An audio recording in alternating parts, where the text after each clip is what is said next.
আজ বানালাম মিষ্টির দোকানের মতো একদম পারফেক্ট গোলাপ জামুন মিষ্টি। তার জন্য একটা থালার মধ্যে খোয়া ক্ষীর নিয়ে খুব ভালো করে হাত দিয়ে ডলে ডলে একদম ক্রিমের মতো করে নিয়েছি, যাতে কোনো রকম দলা দলা ভাব না থাকে। তারপরে 250 দুধকে ছানা কেটে সেই ছানাটাকেও খুব ভালো করে ডলে ক্রিমের মতো তৈরি করে ছানা আর খোয়া ক্ষীরটাকেও একসাথে খুব ভালো করে মাখিয়ে নিয়েছি। তারপরে 4 চামচ ময়দা, সামান্য একটু বেকিং পাউডার দিয়ে খুব ভালো করে মাখিয়ে একটা ডো তৈরি করে নিয়েছি। ডোটাকে ঢাকা দিয়ে এখন রেখে দিয়েছি যাতে শক্ত না হয়ে যায়। এখন চিনি শিরা তৈরি করার জন্য 2 বাটি চিনি, 1 বাটি জল, এলাচ দিয়ে খুব ভালো করে 2 মিনিট জাল করে নিয়েছি। যে ডোটা তৈরি করেছিলাম সেখান থেকে একই সমান করে লেচি কেটে নিয়েছি।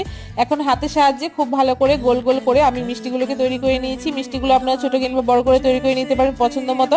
এখন কড়াইতে তেল দিয়ে হালকা একটু গরম হয়ে যাওয়ার পরে এক এক করে মিষ্টিগুলো দেবো আর একটা চামচের সাহায্যে ব্যবহার করে নাড়তে থাকবো। যখন মিষ্টিগুলো গোল্ডেন ব্রাউন কালার চলে আসবে তখন উষ্ণ গরম শিরার মধ্যে মিষ্টিগুলোকে দিয়ে 2 ঘন্টার জন্য ঢাকা দিয়ে রেখে দেবো। আর 2 ঘন্টা পরে আমাদের মিষ্টিগুলো খাওয়ার জন্য একদম তৈরি।